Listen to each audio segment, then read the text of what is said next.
Selamat sore. Di pertemuan kali ini kita akan membahas mengenai penanganan sediaan sitostatika. Seperti yang tercantum pada Peraturan Menteri Kesehatan Nomor 72 Tahun 2016 menyatakan bahwa penanganan sediaan sitostatika termasuk dalam kegiatan dispensing dan steril yang dilakukan di rumah sakit. Ya, kita harus tahu bahwa kegiatan ini berpotensi terjadi pada paparan pada dokter ketika memberikan obat secara instilasi embolisasi maupun fluorodesis, maka mungkin terjadi paparan. Pada perawat pun bisa terjadi paparan jika memberikan obat, baik itu melalui intravena, bolus, nasogastric tube, ataupun powder. Nah, dalam hal ini, farmasi pun bisa terpapar obat-obat kemoterapi melalui proses penyiapan obat dan pencampuran obat. Petugas lain seperti pengantar barang di gudang, di ruang perawatan, serta housekeeping yang mengelola limbah sitostatika dan mengelola ekskreta pasien ini juga berpotensi mengalami paparan obat kemoterapi. Rute potensial terjadi paparan bisa melalui inhalasi, di mana uap yang timbul pada saat preparasi dapat masuk ke dalam sistem tubuh. Absorpsi, di mana terjadi tumpahan langsung pada anggota badan, kontak dengan permukaan terkontaminasi. Ingestion, jika perlindungan yang tidak memadai atau serbuk ikut tertelan. Dalam hal ini, bisa juga melalui injeksi di mana operator tertusuk jarum pada saat preparasi ataupun perawat pada saat melakukan administrasi. Sumber kontaminasi dalam hal ini adalah bisa terdapat pada permukaan vial, di mana jika terjadi kebocoran yang tidak disadari, maka kebocoran ini seperti yang terdapat pada gambar, itu bisa masuk ke dalam sarung tangan yang digunakan. Jika sarung tangan yang digunakan ini tidak sesuai dengan sarung tangan tipe pencampuran obat kemoterapi. Kedua, sumber kontaminasi juga bisa melalui tumpahan, di mana di permukaan meja tempat pencampuran, bed pasien, atau lantai kamar perawatan, serta wadah-wadah tempat pencampuran ini terdapat tumpahan yang tidak disadari, ataupun tidak terlihat oleh mata. Ketiga, melalui uap atau semburan cairan, baik saat membuka vial atau ampul, menarik jarum dari vial, keluarnya cairan pada saat mensetarakan ukuran. Ini merupakan teknik-teknik yang bisa mengakibatkan terjadinya kontaminasi, serta ekskreta pasien, di mana pada urin pasien itu bisa terdapat metabolit obat kemoterapi. Ini contoh pada saat pengambilan sediaan dari vial, di mana bisa terjadi semburan melalui sebuah lubang pada karet vial yang sudah ditusuk, mengakibatkan terjadi semburan yang tidak disadari. Ini juga pada saat proses penyetaraan ukuran, ini bisa terjadi semburan ketika splet ini tidak ditutup, ya. Pada saat mematahkan ampul pun bisa terjadi paparan ataupun bukan paparan, lebih tepatnya bisa terjadi kontaminasi karena adanya partikel yang lepas seperti ini dari dalam ampul. Dari sini kita bisa melihat bahwa proses terjadinya kontaminasi itu bisa terjadi melalui teknik yang salah pada saat proses pencampuran obat. Efek paparan obat sitostatika yang pertama adalah efek akut, di mana bisa terjadi sakit pada tenggorokan, lalu bisa batuk kronis, pasien juga bisa mengalami infeksi, operator dalam hal ini bisa mengalami infeksi, pusing, iritasi pada bagian mata. Efek kronis yang lain adalah bisa terjadi gangguan reproduksi, mutasi genetik, kelainan bawaan, serta terjadi kanker. Ini efek paparan yang tentunya semua tidak mengharapkan terjadi. Oleh karena itu, kita perlu mempelajari dalam hal ini sebagai calon tenaga teknis kefarmasian, kita perlu memahami apa itu penanganan obat kanker. Dalam hal ini, penanganan obat kanker itu ada 5 hal yang perlu kita ketahui. Yang pertama, dilakukan secara aseptis. Artinya, obat kanker yang merupakan sediaan steril, ketika pun disiapkan juga harus bebas dari kontaminasi mikroorganisme. Yang kedua, obat kanker ini disiapkan dalam kemasan siap pakai sesuai kebutuhan pasien. Artinya, dalam hal ini, jumlah obat disesuaikan dengan dosis yang dibutuhkan pada pasien, dan itu sudah siap untuk diberikan kepada pasien. Yang ketiga, dilakukan oleh tenaga farmasi yang terlatih. Artinya, tenaga farmasi, baik itu apoteker maupun tenaga teknis kefarmasian, sudah mengikuti pelatihan serta sudah berpengalaman. Yang keempat, Adanya pengendalian pada keamanan terhadap lingkungan, petugas maupun sediaan obatnya dari efek toksik dan kontaminasi. Nanti kita akan mempelajari apa saja sarana dan prasarana yang dibutuhkan di dalam penanganan sediaan sitostatika. Yang kelima, menggunakan alat pelindung diri, mengamankan pada saat pencampuran, distribusi maupun proses pemberian kepada pasien sampai pembuangan limbahnya. Ada beberapa hal faktor yang perlu kita pahami di dalam penyiapan sediaan kanker. Yang pertama adalah ruangan khusus yang dirancang dengan kondisi yang sesuai. Yang kedua, adanya lemari pencampuran biological safety cabinet. Yang ketiga, adanya HEPA filter atau high efficiency particle filters yang digunakan di dalam ruangan tersebut atau yang dipasang. Yang keempat, adanya alat pelindung diri atau yang dikenal dengan APD, sumber daya manusia yang terlatih, serta cara pemberian obat kanker. Di mana ada 5 kegiatan utama di dalam penanganan obat kanker, yaitu pertama, adanya perhitungan dosis secara akurat. Kedua, melarutkan sediaan obat kanker sesuai dengan pelarut yang tertulis di dalam protokol. Lalu mencampur sesuai dengan protokol pengobatan, mengemas dalam kemasan tertentu, dan membuang limbah sesuai prosedur yang berlaku. Nah, apa tujuan penanganan obat kanker ini? Adalah agar keamanan pasien terjamin serta mengurangi medication error, karena kita tadi sudah melihat beberapa efek paparan. Kedua, personal dan lingkungan yang terlibat terlindung dari paparan bahan berbahaya. Ini pun tadi sudah dijelaskan di depan. Yang ketiga, produk terlindung dari kontaminasi mikroba. Dalam hal ini, yang perlu kita lakukan adalah melakukan penanganan sediaan sitostatika dengan teknik aseptis sehingga mutu terjamin dan pasien mendapatkan obat yang steril. Yang keempat, efisiensi biaya dan efisiensi waktu perawat. Dalam hal ini, regulasi yang menaungi pelayanan penanganan obat kanker adalah Permenkes nomor 72 tahun 2016 tentang standar pelayanan kefarmasian di rumah sakit, di mana disebutkan dalam hal ini dispensing sediaan steril harus dilakukan di instalasi farmasi dengan teknik aseptik untuk menjamin sterilitas dan stabilitas produk, serta melindungi petugas dari paparan zat berbahaya dan menghindari terjadinya kesalahan pemberian obat. Ini seperti yang sudah disebutkan, jika di pertemuan sebelumnya kita sudah mempelajari obat pencampuran nutrisi parenteral, di mana kita sudah mendengar ada nama istilah kalium klorida yang merupakan salah satu elektrolit pekat. Nah, dalam hal ini obat kemoterapi merupakan salah satu dari obat high alert, di mana high alert medication di sini adalah obat yang harus diwaspadai karena sering menyebabkan terjadinya kesalahan atau kesalahan serius atau sentinel event yang bisa mengakibatkan reaksi obat yang tidak dikehendaki. Nah, dalam hal ini sumber daya manusia yang perlu kita siapkan dalam pelayanan penanganan obat kemoterapi adalah adanya apoteker juga tenaga teknis kefarmasian dengan jadwal yang sudah diatur sedemikian rupa sesuai dengan kebutuhan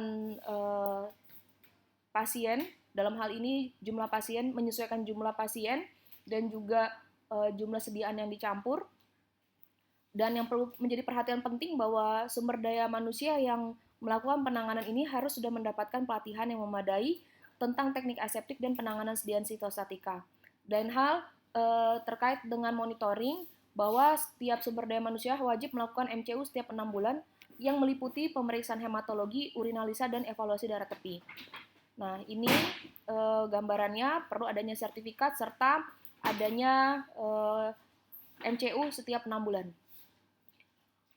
Sarana dan prasarana yang lain bahwa ruang aseptic dispensing harus memenuhi persyaratan. Di pertama adalah kelas 10.000. Kelas 10.000, apa itu artinya kelas 10.000? Bahwa di dalam ruangan tersebut tidak terkandung lebih dari 10.000 partikel yang berukuran lebih dari 0,5 mikron. Nah, ini kita harus pahami kelas 10.000. Nanti silakan juga Anda sekalian mempelajari. Di dalam laminar airflow, dalam hal ini BSC yang digunakan untuk kemoterapi, itu harus kelas 100. Ruang dan tempat penyiapan itu kelas 100.000, ruang antara kelas 100.000, ruang ganti pakaian kelas 100.000. Dari sini kita bisa pahami makin besar angkanya, maka dia semakin, tanda kutip, semakin kotor ya, tapi bukan kotor banget. Dalam hal ini, jumlah partikelnya semakin banyak. Nah, pertanyaannya, kenapa perlu memperhatikan masalah jumlah partikel? Jumlah partikel ini perlu dipahami karena apa? Karena pada dasarnya partikel itu bisa membawa zat kemoterapi yang tidak terlihat tadi, yang sudah saya lihatkan 3 gambar tadi.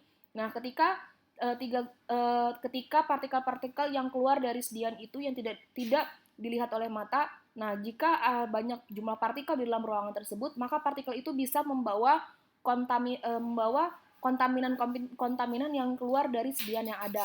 Oleh karena itu, maka jumlah partikel di dalam ruang pencampuran obat kemoterapi itu harus dibatasi. Nah, spesifikasi yang perlu diketahui lagi bahwa lantai dan dinding dalam hal ini harus datar dan halus permukaannya, tanpa sambungan, keras, resisten terhadap zat kimia dan fungi, serta tidak mudah rusak. Untuk sudut pertemuan antara lantai dan dinding dibuat dengan melengkung. Plafonnya, baik itu penerangan, saluran, dan kabel, itu dibuat di atas plafon dan lampu rata dengan plafon, tidak boleh timbul. 3. Pintu. Pintu terbuat dari stainless steel dan membuka ke arah ruangan yang bertekanan lebih tinggi.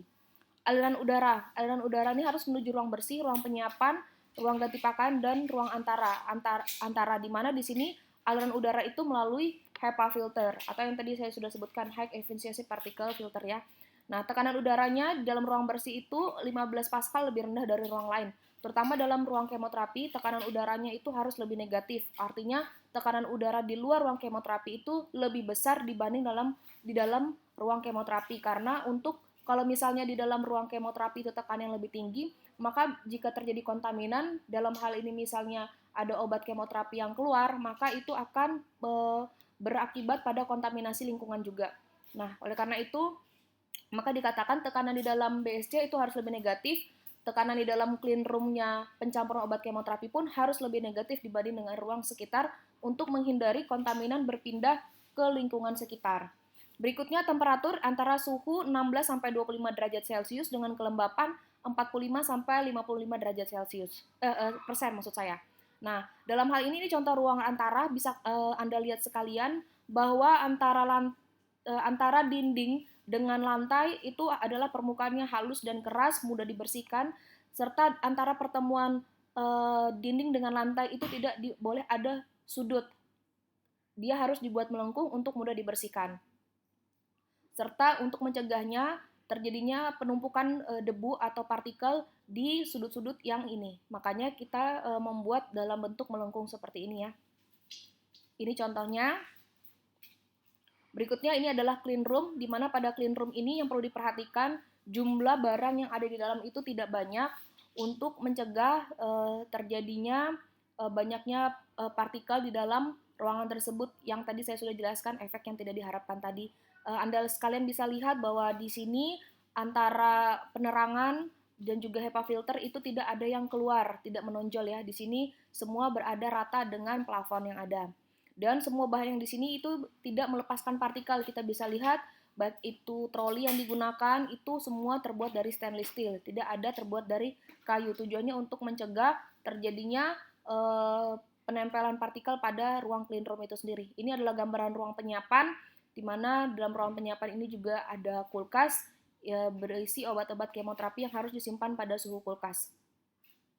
Ini passbox. Passbox ini adalah tempat untuk transfer material dari satu ruangan ke ruangan yang lain karena kita mencegah terjadinya pertukaran udara dalam jumlah yang banyak. Oleh karena itu, maka perlu passbox sebagai tempat transfer barang atau material ataupun dokumen dari satu tempat ke tempat yang lain. Ini pasruk adalah tempat pembuangan sampah dari ruang pencampuran obat kemoterapi. Ini adalah gambaran monitoring dari ruang kemoterapi di mana perlu diperhatikan terkait dengan tekanan ruangan di ruangan tersebut. Nah, hal kedua yang perlu kita perhatikan adalah terkait adanya cytotoxic drug safety cabinet. Ini berbeda dengan biological safety cabinet yang biasa digunakan, di mana dalam hal ini proteksinya kepada petugas, material, dan lingkungan. Dan dengan prinsip kerja di mana tekanan udara di dalam cytogard atau CDSC ini lebih negatif dari tekanan udara luar.